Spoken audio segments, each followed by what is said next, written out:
PUC ನಂತರ job oriented course ಯಾವ್ದು sir ಅಂತ ಹೇಳಿ ಸ್ಟೂಡೆಂಟ್ಸ್ ಬಹಳಷ್ಟು ಸಂಖ್ಯೆಯಲ್ಲಿ ಕೇಳ್ತಿದ್ದಾರೆ. ಅದರಲ್ಲೂ ಕೂಡ ಪೇರೆಂಟ್ಸ್ ಕೂಡ ಈ ಬಗ್ಗೆ ಪ್ರಶ್ನೆಯನ್ನ ಮಾಡ್ತಾರೆ. ಯಾವ್ದು ಕೋರ್ಸ್ ತೆಗೆದುಕೊಂಡ್ರೆ ಜಾಬ್ ಸಿಗುತ್ತೆ ಸರ್, ಕಡಿಮೆ ಖರ್ಚಲ್ಲಿ ಒಳ್ಳೆ ಜಾಬ್ ಸಿಗೋದು ಯಾವ ಕೋರ್ಸ್ಗಳು ಅಂತ ಹೇಳಿ. ಬಟ್ ಅದ್ರ ಜೊತೆಗೆ ನಾನು ಮಾಹಿತಿ ಕೊಡ್ತೀನಿ. ಬಟ್ ಸ್ಟೂಡೆಂಟ್ಸ್ಗೂ ಕೂಡ ಅಂದ್ರೆ ಸ್ಟೂಡೆಂಟ್ಸ್ಗೆ ಇಂಟ್ರೆಸ್ಟ್ ಇರಬೇಕು. ಅದರ ಜೊತೆಗೆ ಪೇರೆಂಟ್ಸ್ ಕೂಡ ಅದಕ್ಕೆ ಒಂದಷ್ಟು ಸಪೋರ್ಟ್ ಮಾಡ್ಬೇಕಾಗುತ್ತೆ. ಸೊ ಈ ಹಿನ್ನೆಲೆಯಲ್ಲಿ ಸೆಕೆಂಡ್ PUC ನಂತರ ಎಸ್ಪೆಷಲಿ ಸೈನ್ಸ್ ಮಾಡಿದಂತ ವಿದ್ಯಾರ್ಥಿಗಳು ಯಾರ್ಯಾರಿದ್ದೀರಿ, ಅದರಲ್ಲೂ ಕೂಡ PCMB ಯಾರು ಮಾಡಿದಿರಿ ಅವ್ರಿಗೆ ಬಹಳನೇ ಯೂಸ್ಫುಲ್ ಆಗುವಂತ ಕೋರ್ಸ್ ಇದು. ಅಫ್ಕೋರ್ಸ್ ಎಲ್ರಿಗೂ ಕೂಡ ಗೊತ್ತಿರುವಂತ ವಿಚಾರ ಯಾವುದು ಅಂದ್ರೆ ಪ್ಯಾರಾಮೆಡಿಕಲ್ ಕೋರ್ಸಸ್, ಅರೆ ವೈದ್ಯಕೀಯ ಕೋರ್ಸಸ್ಗಳು ನಿಮಗೆ ಯಾವಾಗಲೂ ಕೂಡ ಜಾಬ್ ಓರಿಯೆಂಟೆಡ್ ಕೋರ್ಸ್ ಆಗಿರುತ್ತೆ. ಹೆಚ್ಚಿನ ಪ್ರಮಾಣದಲ್ಲಿ ನೀವು ದುಡ್ಡನ್ನು ಕೂಡ ಕಟ್ಟುವಂತ ಅವಶ್ಯಕತೆ ಇರಲ್ಲ. ಅದು ಸೆಕೆಂಡ್ PUC ಅಲ್ಲಿ ಒಳ್ಳೆ ಮಾರ್ಕ್ಸ್ ಬಂದಿದ್ರೆ, ನಿಮಗೆ ಫಸ್ಟ್ ಕ್ಲಾಸ್ ಮಾರ್ಕ್ಸ್ ಏನಾದ್ರು ಬಂದಿತ್ತು ಅಥವಾ ಫಸ್ಟ್ ಕ್ಲಾಸ್ಗಿಂತ ಹೆಚ್ಚಿನ ಮಾರ್ಕ್ಸ್ ಬಂದಿತ್ತು, ಪರ್ಸೆಂಟೇಜ್ ಇತ್ತು ಅನ್ನೋದಾದ್ರೆ ನಿಮಗೆ ಗೌರ್ಮೆಂಟ್ ಸೀಟ್ ಸಿಗುವಂತ ಚಾನ್ಸಸ್ ಕೂಡ ಇರುತ್ತೆ. ನೀವು ಪ್ರಯತ್ನವನ್ನ ಪಡಬೇಕಾಗತ್ತೆ. ಸೊ ನೀವು ಪ್ಯಾರಾಮೆಡಿಕಲ್ ಕೋರ್ಸಸ್ಗಳೇನಿದ್ದಾವೆ, ಅರೆ ವೈದ್ಯಕೀಯ ಕೋರ್ಸಸ್ ಏನಿದಾವೆ, ಇದರಲ್ಲಿ ಯಾವ ಕೋರ್ಸ್ ತೆಗೆದುಕೊಂಡ್ರು ಕೂಡ ನಿಮಗೆ ಜಾಬ್ ಓರಿಯೆಂಟೆಡ್ ಕೋರ್ಸ್ಗಳೇ ಈಸಿಯಾಗಿ ಜಾಬ್ ಸಿಗುತ್ತೆ, ನಿಮಗೆ ತೊಂದರೆ ಇರೋದಿಲ್ಲ. 2 ವರ್ಷದ ಕೋರ್ಸ್ ಇದೆ, 3 ವರ್ಷದ ಕೋರ್ಸ್ ಇದೆ. ಸೊ ಇವು ಯಾವ್ದು ಇವನ್ SSLC ಮೇಲೂ ಕೂಡ ನೀವು 3 ವರ್ಷದ ಕೋರ್ಸ್ ಅನ್ನ ನೀವು ಮಾಡಬಹುದು. ಆದ್ರೆ ಅದು BSc ಪ್ಯಾರಾಮೆಡಿಕಲ್ ಕೋರ್ಸಸ್ ಆಗೋದಿಲ್ಲ, ಡಿಪ್ಲೊಮಾ ಕೋರ್ಸ್ ಆಗುತ್ತೆ. ನೀವು BSc ಮೇಲೆ ಮಾಡೋದು ಅಂದ್ರೆ PUC ನಂತರ BSc ಮೇಲೆ ಮಾಡುವಂತ ಕೋರ್ಸ್ಗಳೇನಿದಾವೆ ಈ ಕೋರ್ಸ್ ಅನ್ನು ಮಾಡಬಹುದು, ಅಥವಾ PUC ನಂತರ ಡಿಪ್ಲೊಮಾ ಕೋರ್ಸಸ್ ಅನ್ನು ಕೂಡ ಮಾಡಬಹುದು. ಸೊ ಇದರಲ್ಲಿ ನಾನು ಬಹಳ ಪ್ರಮುಖವಾಗಿ ಹೇಳ್ತಾ ಇರೋದು ಬಹಳಷ್ಟು ಕೋರ್ಸ್ ಇದಾವೆ. ಎಷ್ಟು ಕೋರ್ಸ್ ಇದಾವೆ ಅಂತಂದ್ರೆ ನಿಮಗೆ ಯು ಕಾಂಟ್ ಇಮ್ಯಾಜಿನ್. 40ಕ್ಕೂ ಹೆಚ್ಚು ಕೋರ್ಸ್ಗಳು ಪ್ಯಾರಾಮೆಡಿಕಲ್ ಸಂಬಂಧಿಸಿದಂತ ಕೋರ್ಸ್ಗಳೇ ಇದಾವೆ. ಅದರಲ್ಲಿ ಎಕ್ಸ್ರೇ, ರೇಡಿಯಾಲಜಿ ಸಂಬಂಧಿಸಿದಂತೆ ನೀವು ಆಸ್ಪತ್ರೆಯಲ್ಲಿ ನೀವು ನೋಡಿರ್ತೀರಿ. ಈಗ ಪ್ರತಿಯೊಂದಕ್ಕೂ ಕೂಡ ನೀವು ಡೆಂಟಲ್ ಅಂದ್ರೆ ಹಲ್ಲಿನ ಸಂಬಂಧಿಸಿದಂತೆ ನೀವು ಸ್ಕ್ಯಾನಿಂಗ್ ಮಾಡೋದಿದ್ರೆ ಸ್ಕ್ಯಾನಿಂಗ್ ಮಾಡಿಸ್ತೀರಾ, ಅಥವಾ ನಿಮಗೆ ಹಾರ್ಟಿಗೆ ಸಂಬಂಧಿಸಿದಂತೆ ಸ್ಕ್ಯಾನಿಂಗ್ ಮಾಡೋದಿದ್ರೆ ಅಲ್ಟ್ರಾಸೌಂಡ್ ರೀತಿಯಾಗಿ ಸ್ಕ್ಯಾನ್ಗಳೆಲ್ಲ ಕೂಡ ಆಗುತ್ತೆ, ಅಥವಾ ಕಿಡ್ನಿ ಸಂಬಂಧಿಸಿದಂತೆ ಬಾಡಿ ಸ್ಕ್ಯಾನ್ ಮಾಡೋ ಸಂಬಂಧಿಸಿದಂತೆ ಕೂಡ ನೋಡ್ತಾ ಹೋದ್ರೆ ನಿಮಗೆ ಅಲ್ಲಿ ವೈದ್ಯರು ಇರ್ತಾರೆ, ಆದ್ರೆ ಅವ್ರು ಡೈರೆಕ್ಷನ್ಸ್ ಕೊಡ್ತಾ ಇರ್ತಾರೆ, ಗೈಡೆನ್ಸ್ ಕೊಡ್ತಾ ಇರ್ತಾರೆ. ಅಲ್ಲಿ ಒಬ್ಬ ಟೆಕ್ನಿಷಿಯನ್ ಇರ್ತಾರೆ. ಟೆಕ್ನಿಷಿಯನ್ ಯಾರು ಅಂದ್ರೆ ಈ ಡಿಪ್ಲೊಮಾ ಕೋರ್ಸ್ ಅನ್ನ ಮಾಡಿದಂಥವ್ರು, ಅಥವಾ BSc ಗ್ರಾಜುಯೇಷನ್ ಮಾಡಿದಂತ BSc ಅಲ್ಲಿ ಈ ರೇಡಿಯಾಲಜಿ ಸಂಬಂಧಿಸಿದಂತ ಕೋರ್ಸ್ ಅನ್ನ ಕಂಪ್ಲೀಟ್ ಆಗಿ ಓದಂತವ್ರು ಏನಿದ್ದಾರೆ, ಸೊ ಅವರು ಈ ಕಾರ್ಯವನ್ನ ಈ ಕೆಲಸವನ್ನ ಮಾಡ್ತಾ ಇರ್ತಾರೆ. ಇವರಿಗೆ ಎಷ್ಟು ಸ್ಯಾಲರಿ ಇರುತ್ತೆ ಅಂದ್ರೆ ಸುಮ್ಮನೆ ಒಂದು ಬೇಸಿಕ್ ಆಗಿ ಹೇಳೋದಾದ್ರೆ ನಿಮಗೆ ತಾಲೂಕು ಮಟ್ಟದಲ್ಲಿ ಒಂದು ರೇಡಿಯಾಲಜಿ ಅಂದ್ರೆ ಯಾವ್ದೋ ಒಂದು ನೀವು ಸ್ಕ್ಯಾನಿಂಗ್ ಮೆಷಿನ್ ಸ್ಕ್ಯಾನಿಂಗ್ ಕೆಲಸ ಮಾಡ್ತಾರೆ ಅನ್ನೋದಾದ್ರೆ ಅವರಿಗೆ ಮಿನಿಮಮ್ 15,000 ಇರುತ್ತೆ. ಯಾವ್ದೋ ಖಾಸಗಿ ಆಸ್ಪತ್ರೆಗಳು, ನರ್ಸಿಂಗ್ ಹೋಮ್ ಅಲ್ಲಿ ನಾನು ಹೇಳ್ತಾ ಇರೋದು. ನಿಮ್ ಗೌರ್ಮೆಂಟ್ ಆಸ್ಪತ್ರೆಯಲ್ಲಿ ಆದ್ರೆ ನಿಮಗೆ ಇದಕ್ಕಿಂತಲೂ ಕೂಡ ಹೆಚ್ಚಿನ ಸ್ಯಾಲರಿ ಸಿಗುವಂತ ಚಾನ್ಸಸ್ ಇರುತ್ತೆ. 20-25 ಸಾವಿರದವರೆಗೂ ಕೂಡ ಅವಕಾಶ ಇದೆ. ಇನ್ನು ಒಳ್ಳೆ ಅನುಭವ ಇತ್ತು ಅನ್ನೋದಾದ್ರೆ ದೊಡ್ಡ MNC ಕಂಪನಿ, MNC ಹಾಸ್ಪಿಟಲ್ಗಳಲ್ಲಿ ನೀವು ಅಪ್ ಟು 40-50 ಸಾವಿರದವರೆಗೂ ಕೂಡ ಒಳ್ಳೆ ಸ್ಯಾಲರಿಯನ್ನ ತೆಗೆದುಕೊಳ್ಬಹುದು. ಅದು ನಿಮ್ಮ ಅನುಭವ ಮತ್ತು ನಿಮ್ಮ ನೈಪುಣ್ಯತೆ ಮೇಲೆ ಡಿಪೆಂಡ್ ಆಗುತ್ತೆ. ಹಾಗಾದ್ರೆ ಈ ರೇಡಿಯಾಲಜಿ ಎಕ್ಸ್ರೇ ಸಂಬಂಧಿಸಿದಂತೆ ನೀವು SSLC ನಂತರ ಯಾವ ಕೋರ್ಸ್ ಅನ್ನ ಮಾಡಬಹುದು, PUC ನಂತರ ಯಾವ ಕೋರ್ಸ್ ಅನ್ನ ಮಾಡಬೇಕಾಗುತ್ತೆ, ಎಷ್ಟು ಫೀಸ್ ಆಗುತ್ತೆ, ಮತ್ತು ಏನು ನೀವು PUC ನಂತರ ಯಾವ ಕೋರ್ಸ್ ಅನ್ನ ಯಾವ ಸಬ್ಜೆಕ್ಟ್ ಅನ್ನ ನೀವು ಓದಿರ್ಬೇಕು ಅದರ ಬಗ್ಗೆನೂ ಕೂಡ ನಿಮಗೆ ಮೊದಲನೇದಾಗಿ ಮಾಹಿತಿ ಕೊಡ್ತಾ ಹೋಗ್ತೀನಿ. ಮೊದಲನೇದಾಗಿ ನಿಮಗೆ ಈ ಎಕ್ಸ್ರೇ ಅಥವಾ ರೇಡಿಯಾಲಜಿ ಸಂಬಂಧಿಸಿದಂತೆ SSLC ನಂತರ 3 ವರ್ಷದ ಕೋರ್ಸ್ ನಿಮಗೆ ಈ ಮೊದಲು ಕೂಡ ಹೇಳಿದ್ದೀನಿ ಇಂಗ್ಲಿಷ್ ಅಲ್ಲಿ ಇರುತ್ತೆ. ಸೊ ಕನ್ನಡ ಮಾಧ್ಯಮದ ವಿದ್ಯಾರ್ಥಿಗಳು ಯಾರ್ಯಾರು ಇರ್ತಾರೆ ಅವರು ಇಂಗ್ಲಿಷ್ ಅಲ್ಲಿ ಓದ್ಬೇಕು ಅನ್ನೋದಾದ್ರೆ ನಿಮ್ಗೆ ಕಷ್ಟ ಆಗುತ್ತೆ. ಇಲ್ಲ ಮ್ಯಾನೇಜ್ ಮಾಡ್ತೀನಿ ಅನ್ನೋದಾದ್ರೆ ಅವ್ರು ಓದ್ಲಿ, ಇಲ್ಲದೆ ಇದ್ರೆ PUC ಅಲ್ಲಿ ಅವರು ಇಂಗ್ಲಿಷ್ ಮಾಧ್ಯಮದಲ್ಲಿ ಸೈನ್ಸ್ ಅನ್ನ ತೆಗೆದುಕೊಂಡು ಅವರು ಫಿಸಿಕ್ಸ್, ಕೆಮಿಸ್ಟ್ರಿ, ಬಯಾಲಜಿ ಇರುವಂತ ವಿಷಯ ಏನಿದೆ, ಮ್ಯಾಥ್ಸ್, ಸೊ ಈ ಇರುವಂತ ವಿಷಯದಲ್ಲಿ 50% ಮಾರ್ಕ್ಸ್ ಅನ್ನ ತೆಗೆದುಕೊಳ್ಬೇಕು. ಆ ನಂತರ ಎಂಟ್ರೆನ್ಸ್ ಎಕ್ಸಾಮ್ ಇರುತ್ತೆ. ಒಂದು ನೀವು ಹೈಯೆಸ್ಟ್ ಮಾರ್ಕ್ಸ್ ಅನ್ನ ತೆಗೆದುಕೊಂಡಿದ್ರೆ ಅದರ ಬೇಸ್ ಮೇಲೆ ನಿಮ್ಮನ್ನ ಆಯ್ಕೆ ಮಾಡುವ ಚಾನ್ಸಸ್ ಇರುತ್ತೆ. ಇಲ್ಲ ಅಂದ್ರೆ ಎಂಟ್ರೆನ್ಸ್ ಎಕ್ಸಾಮ್ ಇರುತ್ತೆ, ಇದನ್ನು ಕೂಡ ನೋಡಿಕೊಂಡು ಆಯ್ಕೆ ಮಾಡುವಂತ ಚಾನ್ಸಸ್ ಇರುತ್ತೆ. ನಿಮ್ಮ ಏನು ಫೀಸ್ ಕಟ್ಟುವಂತ ಪ್ರಮಾಣ ಏನಿದೆ ಅದು ಕೂಡ ಕಡಿಮೆ ಆಗ್ತಾ ಹೋಗುತ್ತೆ. ನೀವು ತೆಗೆದುಕೊಳ್ಳುವಂತ ಅಂಕ ಪ್ರಮಾಣದ ಮೇಲೆ ಅಂದ್ರೆ ಪರ್ಸೆಂಟೇಜ್ ಮೇಲೆ ಡಿಪೆಂಡ್ ಆಗ್ತಾ ಹೋಗುತ್ತೆ. ಸೊ ಇಲ್ಲಿ ಬಹಳ ಪ್ರಮುಖವಾಗಿ ನೀವು ಫಿಸಿಕ್ಸ್, ಕೆಮಿಸ್ಟ್ರಿ ಅಂಡ್ ಬಯಾಲಜಿ ಈ 3 ಸಬ್ಜೆಕ್ಟ್ ಅಲ್ಲಿ 50+ ಮಾರ್ಕ್ಸ್ ಅನ್ನ ತೆಗೆದುಕೊಂಡಿರ್ಬೇಕು. ಈ 3ಅನ್ನ ನೀವು ಓದಿದ್ರೆ PUC ಅಲ್ಲಿ ಸೈನ್ಸ್ ಅಲ್ಲಿ ಈ 3 ಸಬ್ಜೆಕ್ಟ್ ಸಬ್ಜೆಕ್ಟ್ ಅನ್ನು ಓದಿದ್ರೆ ನೀವು ಡಿಪ್ಲೊಮಾ ಕೋರ್ಸ್ ಅನ್ನ ರೇಡಿಯಾಲಜಿ ಅಥವಾ ಎಕ್ಸ್ರೇ ಕೋರ್ಸ್ ಅನ್ನ ನೀವು ಓದ್ಲಿಕ್ಕೆ ಅವಕಾಶವನ್ನ ಮಾಡಬಹುದಾಗಿದೆ. ಇಲ್ಲಿ ನಿಮಗೆ ಯಾವ್ಯಾವ ಕೋರ್ಸ್ಗಳು ಇದಾವೆ ಅಂತ ನೋಡೋದಾದ್ರೆ ಇಲ್ಲಿ ಮೆಡಿಕಲ್ ಲ್ಯಾಬೊರೇಟರಿ ಟೆಕ್ನಾಲಜಿ ಅಂತೇಳಿ MLT, ಮೆಡಿಕಲ್ ಲ್ಯಾಬೊರೇಟರಿ ಟೆಕ್ನಾಲಜಿ, ಈ ಕೋರ್ಸ್ ಅನ್ನ ನೀವು ಆಯ್ಕೆ ಮಾಡ್ಕೋಬಹುದು. ಇಮೇಜಿಂಗ್ ಟೆಕ್ನಾಲಜಿ ಅಂತಿದೆ, ಇದನ್ನು ನೀವು ಆಯ್ಕೆ ಮಾಡ್ಕೋಬಹುದು.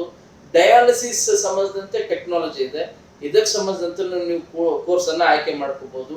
ಅಥವಾ ಎಮರ್ಜೆನ್ಸಿ ಮೆಡಿಕಲ್ ಟೆಕ್ನಾಲಜಿ ಅಂತಿದೆ, ಇದನ್ನು ಕೂಡ ನೀವು ಆಯ್ಕೆ ಮಾಡ್ಕೋಬಹುದು. ಇದ್ರ ಜೊತೆಗೆ ಅಲ್ಟ್ರಾಸೌಂಡ್, ಬೇರೆ ಬೇರೆ ರೀತಿಯಾದಂತ ಇವನ್ ಹಲ್ಲು ಸ್ಕ್ಯಾನಿಂಗ್ ಮಾಡ್ಲಿಕ್ಕೂ ಕೂಡ ಸಪರೇಟ್ ಆದಂತ ಮೆಷಿನ್ಸ್ ಇದಾವೆ, ಅವುಗಳ ಸಂಬಂಧಿಸಿದಂತ ಇವನ್ ಕೋರ್ಸ್ ಇದೆ.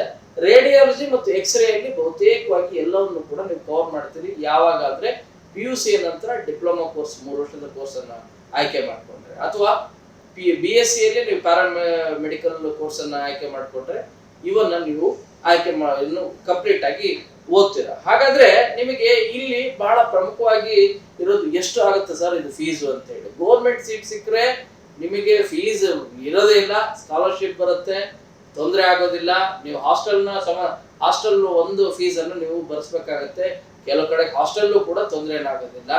ನೀವು ಯಾವ್ಯಾವ ವರ್ಗದಲ್ಲಿ ಇದ್ರೆ ಅಂದ್ರೆ SC ST OBC ಇವೇನಾದ್ರೂ ಇದ್ರೆ ನಿಮಗೆ ಸ್ಕಾಲರ್ಶಿಪ್ ಕೂಡ ಸಿಗುತ್ತೆ. ಇವುಗಳನ್ನ ಕಾಲಕ್ಕೆ ಚೆಕ್ ಮಾಡ್ಕೊತಾ ಇರ್ಬೇಕಾಗತ್ತೆ. ಒಂದು ಎರಡನೇದು, ಇಲ್ಲ ನಮಗೆ ಫಸ್ಟ್ ಕ್ಲಾಸು ಬಂದಿಲ್ಲ, ನಿಮ್ಗೆ ಕೆಟಗರಿನೂ ಕೂಡ ಇಲ್ಲ ಅಂದ್ರೆ ಏನ್ ಮಾಡ್ಬೇಕು ಸರ್ ಅಂತ ನೋಡಿದ್ರೆ, ಅಥವಾ ನಾವು ಪ್ರೈವೇಟ್ ಕಾಲೇಜ್ಗೆ ಜಾಯಿನ್ ಮಾಡಿಸಿದೀವಿ ಅಂತ ನೋಡೋದಾದ್ರೆ ಈ ರೇಡಿಯಾಲಜಿ ಸಂಬಂಧಿಸಿದಂತೆ ನೀವು ಯಾವ ಕಾಲೇಜನ್ನ ಆಯ್ಕೆ ಮಾಡ್ಕೊಳ್ತೀರಿ ಅನ್ನೋದ್ರ ಮೇಲೆ ಡಿಪೆಂಡ್ ಆಗುತ್ತೆ. ಒಳ್ಳೆ ಕಾಲೇಜು, ಒಳ್ಳೆ ರೆಪ್ಯೂಟೆಡ್ ಇರುವಂತ ಕಾಲೇಜು, ತುಂಬಾ ದೊಡ್ಡ ಕಾಲೇಜು ಅನ್ನೋದಾದ್ರೆ ಅಲ್ಲಿಯ ಫೀಸ್ ನಿಮ್ಗೆ ಅಪ್ ಟು 2 ಲಕ್ಷದವರೆಗೂ ಕೂಡ ಹೋಗ್ಬೋದು. ಅಥವಾ ಇಲ್ಲ ಗೌರ್ಮೆಂಟ್ ಕಾಲೇಜು ಅನ್ನೋದಾದ್ರೆ 20,000ವರೆಗೂ ಕೂಡ ಇರುತ್ತೆ. ಯಾಕಂದ್ರೆ ಲ್ಯಾಬ್ ಓರಿಯೆಂಟೆಡ್ ಕೋರ್ಸ್ಗಳು, ಎಕ್ಸ್ರೇ ಮೆಷಿನ್ ಗಳನ್ನ ನೀವು ನೋಡ್ಬೇಕಾಗತ್ತೆ, ಆಪರೇಟ್ ಮಾಡೋದನ್ನು ಕೂಡ ನೀವು ಮಾಡ್ಬೇಕಾಗತ್ತೆ, ಪ್ರಾಕ್ಟಿಕಲ್ಸ್ ಇರುತ್ತೆ. ಸೊ ಈ ಹಿನ್ನೆಲೆಯಲ್ಲಿ ನಿಮಗೆ 40,000 ರೇಡಿಯಾಲಜಿ ಸಂಬಂಧಿಸಿದಂತೆ ಸ್ಟೂಡೆಂಟ್ಸ್ ಕೂಡ ಮಾತಾಡಿಸಿದೆ. ಜಸ್ಟ್ ಮುಗಿಸ್ಕೊಂಡು ಈಗ ಪ್ರೈವೇಟ್ ಕ್ಲಿನಿಕ್ ಅಲ್ಲಿ ಅಂದ್ರೆ ಪ್ರೈವೇಟ್ ಹಾಸ್ಪಿಟಲ್ ಅಲ್ಲಿ ಕೆಲಸ ಮಾಡ್ತಾ ಇದ್ದಾನೆ, ಅವನಿಗೆ 25,000 ರೂಪಾಯಿ ಸಂಬಳ ಸಿಗ್ತಾ ಇದೆ. ಮುಗಿಸಿದ ಕೇವಲ 6 ತಿಂಗಳಿಗೆ ಅವನಿಗೆ ಇಮಿಡಿಯೇಟ್ ಆಗಿ ಜಾಬ್ ಸಿಕ್ಕಿದೆ. ಎಷ್ಟು ನೀನು ಖರ್ಚು ಮಾಡ್ದಪ್ಪ ನೀನು 3 ವರ್ಷದ ಕೋರ್ಸ್ ಮಾಡ್ದಲ್ಲ ಅಂದ್ರೆ, ಸರ್ ನಾನು SSLC ಮೇಲೆ ನಾನು ಅಪ್ಲೈ ಮಾಡಕ್ ಟ್ರೈ ಮಾಡಿದೆ, ಬಟ್ ಇಂಗ್ಲಿಷ್ ಬಹಳ ಕಷ್ಟ ಆಯ್ತು. ಸೊ ಆ ಕಾರಣಕ್ಕಾಗಿ ನಾನು PUC ಅನ್ನ ಮಾಡಿ, PUC ನಂತರ ನಾನು ಡಿಪ್ಲೊಮಾ ಕೋರ್ಸ್ ಅನ್ನ ಪ್ಯಾರಾ ಮೆಡಿಕಲ್ ಕೋರ್ಸ್ ಅನ್ನ ಮಾಡಿದೆ. ರೇಡಿಯಾಲಜಿ ಸಂಬಂಧದಂತೆ ಕೋರ್ಸ್ ಅನ್ನೇ ಮಾಡಿದೆ. ನಾನು 3 ವರ್ಷ ನಾನು ಕಂಪ್ಲೀಟ್ ಮಾಡಿದ್ದು, 40,000 ರೂಪಾಯಿ ಖರ್ಚಾಯಿತು. ಸೊ ಈಗ ನನ್ನ ಜಾಬ್ ಸ್ಯಾಲರಿ ಕೊಡ್ತಾ ಇರೋದು, ಸ್ಟಾರ್ಟಿಂಗ್ ಸ್ಯಾಲರಿ 15,000 ರೂಪಾಯಿ ಕೊಡೋಕೆ ಶುರು ಮಾಡಿದ್ರು. ಸೊ 1 ವರ್ಷ ಆದ್ಮೇಲೆ 1.5 ವರ್ಷ ಆದ್ಮೇಲೆ ಈಗ 25,000 ರೂಪಾಯಿ ಸ್ಯಾಲರಿ ಕೊಡ್ತಾ ಇದ್ದಾರೆ ಅಂತಂದ್ರು.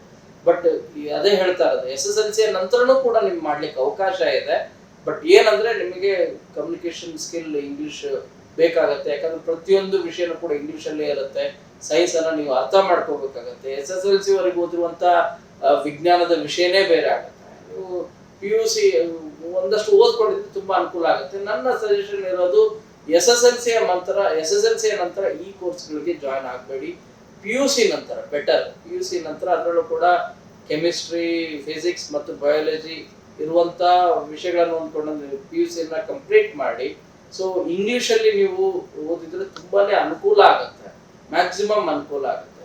ಸೊ ಆ ನಂತರ ನೀವು ರೇಡಿಯಾಲಜಿ ಅಥವಾ ಎಕ್ಸ್ರೇ ಸಂಬಂಧಿಸಿದಂತ ನೀವು ಕೋರ್ಸ್ ಅನ್ನ ಜಾಯಿನ್ ಆಗ್ಬೋದು. ಸೊ ಈ ಕೋರ್ಸ್ ಅನ್ನ ಜಾಯಿನ್ ಆದ್ರೆ 3 ವರ್ಷದಲ್ಲಿ ನಿಮಗೆ ಇಮಿಡಿಯೇಟ್ ಆಗಿ ನೀವು ಎಷ್ಟು ಮಾರ್ಕ್ಸ್ ಅನ್ನು ತೆಗೆದುಕೊಳ್ತೀರ ಅನ್ನೋದ್ರ ಮೇಲೆ ನಿಮಗೆ ಕೆಲ ಇನ್ಸ್ಟಿಟ್ಯೂಷನ್ ಅಲ್ಲಿ ಕ್ಯಾಂಪಸ್ ಇಂಟರ್ವ್ಯೂ ಕೂಡ ಆಗುತ್ತೆ. ಇಲ್ಲ ಅಂದ್ರೆ ನೀವು ಬೇರೆ ಕಡೆಗೆ ಎಲ್ಲೆಲ್ಲಿ ಅವಕಾಶ ಇದೆ ಅಂದ್ರೆ, ನಿಮಗೆ ಕೇವಲ ಮೆಟ್ರೋ ಸಿಟಿಗಳಲ್ಲಿ ಮಾತ್ರ ಅಲ್ಲ, ಜಿಲ್ಲಾ ಕೇಂದ್ರದಲ್ಲಿ ಮಾತ್ರ ಅಲ್ಲ, ತಾಲೂಕು ಕೇಂದ್ರದಲ್ಲಿ ಮಾತ್ರ ಅಲ್ಲ, ಈವನ್ ಸಮುದಾಯ ಆರೋಗ್ಯ ಕೇಂದ್ರಗಳಲ್ಲೂ ಕೂಡ ಈಗ ಮೆಷಿನ್ಸ್ ಗಳೆಲ್ಲವೂ ಕೂಡ ನಿಮಗೆ ಸ್ಕ್ಯಾನಿಂಗ್ ಮೆಷಿನ್ಸ್ ಎಲ್ಲವೂ ಕೂಡ ಬರ್ತಾ ಇದಾವೆ. ರಿಕ್ರೂಟ್ಮೆಂಟ್ ಕೂಡ ನಡೀತಾ ಇದೆ ಸರ್ಕಾರಿ ಆಸ್ಪತ್ರೆಗಳಲ್ಲೂ ಕೂಡ. ಈವನ್ ಕ್ಲಿನಿಕ್ಗಳು, ಆಸ್ಪತ್ರೆಗಳೆಲ್ಲವೂ ಕೂಡ ತಾಲೂಕು ಮಟ್ಟದಲ್ಲೂ ಕೂಡ ಶುರು ಆಗ್ತಾ ಇದಾವೆ. ಸ್ಯಾಲ್ರಿ ಒಂದಷ್ಟು ಕಡಿಮೆ ಇರ್ಬೋದು, ನಿಮಗೆ ಎಕ್ಸ್ಪೀರಿಯನ್ಸ್ ಸಿಕ್ತು ಅಂದ್ರೆ ನೀವು ಬೇರೆ ಕಡೆಗೆ ಜಂಪ್ ಆಗ್ಬಹುದಾಗಿದೆ. ನಿಮಗೆ ಎಷ್ಟು ಮಿನಿಮಮ್ ಸ್ಯಾಲ್ರಿ ಎಷ್ಟು, ಮ್ಯಾಕ್ಸಿಮಮ್ ಸ್ಯಾಲ್ರಿ ಎಷ್ಟು ಅಂತ ನೋಡೋದಾದ್ರೆ ನಿಮಗೆ ಮಿನಿಮಮ್ 15,000, ಮ್ಯಾಕ್ಸಿಮಮ್ 1 ಲಕ್ಷಕ್ಕೂ ಹೆಚ್ಚು ಸ್ಯಾಲರಿಯನ್ನ ಸಿಗುತ್ತೆ. ಇದರಲ್ಲಿ ಯಾವ್ಯಾವ ಕೋರ್ಸ್ಗಳು ಅಂತಾನು ಕೂಡ ಇದೆ. ಮ್ಯಾಗ್ನೆಟಿಕ್ ರಿಸಲ್ಸ್ ಇಮೇಜಿಂಗ್ ಅಂತಿದೆ, MRI ಅಂತ ಹೇಳಿ ಒಂದು. ಇದ್ರ ಜೊತೆಗೆ PET ಟೆಕ್ನಾಲಜಿ ಇದೆ, ಇದ್ರ ಜೊತೆಗೆ ವಸ್ಕ್ಯುಲರ್ ಟೆಕ್ನಾಲಜಿಸ್ಟ್ ಇದೆ, ನಿಮಗೆ ಕಂಪ್ಯೂಟೆಡ್ ಟೋಮೋಗ್ರಫಿ ಇದೆ ಟೆಕ್ನಾಲಜಿ. ಸೊ ಇದು ಈ ರೀತಿಯಾಗಿ ಸಾಕಷ್ಟು ಟೆಕ್ನಾಲಜಿಸ್ಟ್ ಪೋಸ್ಟ್ಗಳು ಕೂಡ ಸಿಗ್ತವೆ, ಒಳ್ಳೆ ಸ್ಯಾಲರಿ ಕೂಡ ಸಿಗುತ್ತೆ, ಅಪ್ ಟು 1 ಲಕ್ಷದವರೆಗೂ ಕೂಡ. ನಾನು ಇಲ್ಲಿ ಹೇಳಲಿಕ್ಕೆ ಹೊರಟಿರೋದೇನೆಂದ್ರೆ ಪ್ಯಾರಾಮೆಡಿಕಲ್ ಕೋರ್ಸ್ಗಳೇನಿದಾವೆ, ಜಾಬ್ ಓರಿಯೆಂಟೆಡ್ ಕೋರ್ಸ್ಗಳು ಅಫ್ಕೋರ್ಸ್ ನಿಜ, ಆದರೆ ನಿಮಗೆ ಈ ವಿಷಯದ ಬಗ್ಗೆ ಇಂಟ್ರೆಸ್ಟ್ ಇರಬೇಕು. ಇಂಟ್ರೆಸ್ಟ್ ಇದ್ರೆ ಮಾತ್ರ ಈ ಕೋರ್ಸ್ಗಳಿಗೆ ಜಾಯ್ನ್ ಆಗಿ. ಜಾಬ್ ಸಿಗುತ್ತೆ ಅನ್ನೋ ಕಾರಣಕ್ಕಾಗಿ ನೀವು ಜಾಯ್ನ್ ಆಗಿ ತುಂಬಾ ಕಷ್ಟಪಟ್ಟು ನಿಮ್ಗೆ ಇಷ್ಟ ಇಲ್ಲದೆ ಇರೋ ವಿಷಯಗಳನ್ನ ನೀವು ಓದ್ಬೇಕು ಅಂದ್ರೆ ಬಹಳನೇ ಕಷ್ಟ ಆಗುತ್ತೆ. ಆ ರೀತಿ ಮಾಡ್ಕೊಳಕ್ ಹೋಗ್ಬೇಡಿ. ಇವನ್ ನಿಮಗೆ MNC ಹಾಸ್ಪಿಟಲ್ಗಳಲ್ಲಿ ಮಾತ್ರ ಅಲ್ಲ, ನಿಮಗೆ ಹೊರದೇಶದಲ್ಲೂ ಕೂಡ ನೀವು ಜಾಬ್ ಮಾಡ್ಲಿಕ್ಕೆ ಅವಕಾಶಗಳು ಇರ್ತವೆ. ನಿಮಗೆ ಒಂದು ಕಮ್ಯುನಿಕೇಶನ್, ನಾನು ಅದು ಪದೇ ಪದೇ ಯಾಕೆ ಹೇಳ್ತಾ ಇರೋದಂದ್ರೆ ಇಂಗ್ಲಿಷ್ ಏನ್ ದೊಡ್ಡ ವಿದ್ಯೆ ಏನಲ್ಲ, ಆದ್ರೆ ಇಂಗ್ಲಿಷ್ ಅನ್ನ ನೀವು ಒಂದು ಕಮ್ಯುನಿಕೇಶನ್ ಲ್ಯಾಂಗ್ವೇಜ್ ಆಗಿ ಕಲಿಯೋದು ಅನಿವಾರ್ಯ ಆಗಿದೆ. ಎಲ್ಲ ಕಡೆಗೂ ಕೂಡ ಅದೇ ವಿಷಯ ಇರೋದು. ಸೊ ನೀವು ಕಲಿಬೇಕಂದ್ರೆ ನಿಮಗೆ ಇಂಗ್ಲಿಷ್ ಕಮ್ಯುನಿಕೇಶನ್ ಸ್ಕಿಲ್ ತುಂಬಾ ಇಂಪಾರ್ಟೆಂಟ್ ಆಗುತ್ತೆ. ಕನ್ನಡ ಮಾಧ್ಯಮ ಹಂಗಂದ್ರೆ ಜಾಬ್ ಸಿಗಲ್ವಾ ಅಂತ ಇಲ್ಲ, ಖಂಡಿತವಾಗಿ ಕೂಡ ಜಾಬ್ ಸಿಗುತ್ತೆ.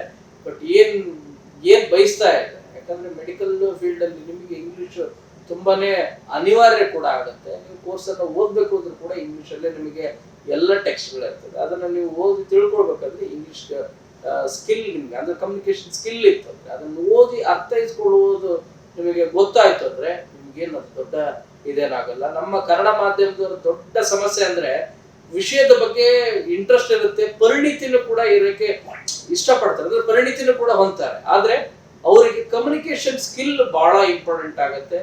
ಇಂಗ್ಲಿಷ್ ಒಂದು ಲ್ಯಾಂಗ್ವೇಜ್ ಅಷ್ಟೇ, ಅದೇನು ಇಂಗ್ಲಿಷ್ ಒಂದು ಕಲ್ತುಬಿಟ್ಟ ಅಂದ್ರೆ ಎಲ್ಲದೂ ಕೂಡ ಆಯ್ತು ಅಂತಲ್ಲ.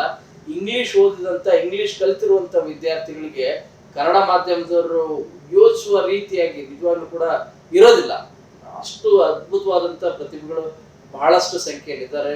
ಎಂತೆಂಥವ್ರಿಗೆ ಎಂತೆಂಥ ಸಾಧನೆಯನ್ನು ಕೂಡ ಮಾಡಿದ್ದಾರೆ ಕನ್ನಡ ಮಾಧ್ಯಮದವರು. ಹಾಗಂತೇಳಿ ಇಂಗ್ಲಿಷ್ ಕಮ್ಯುನಿಕೇಶನ್ ಸ್ಕಿಲ್ ಅನ್ನು ಒಂದಷ್ಟು ಏನಾದರೂ ಅವರು ಕಲಿತರು ಅಂದ್ರೆ, ಮ್ಯಾನೇಜಬಲ್ ರೀತಿಯಾಗಿ ಅವ್ರು ಮಾಡಿದ್ರು ಅಂದ್ರೆ ಖಂಡಿತವಾಗಿ ಕೂಡ ಜಾಬ್ ಓರಿಯೆಂಟೆಡ್ ಕೋರ್ಸ್ಗಳು ಈಸಿಯಾಗಿ ಅವರಿಗೆ ಸಿಗುತ್ತೆ.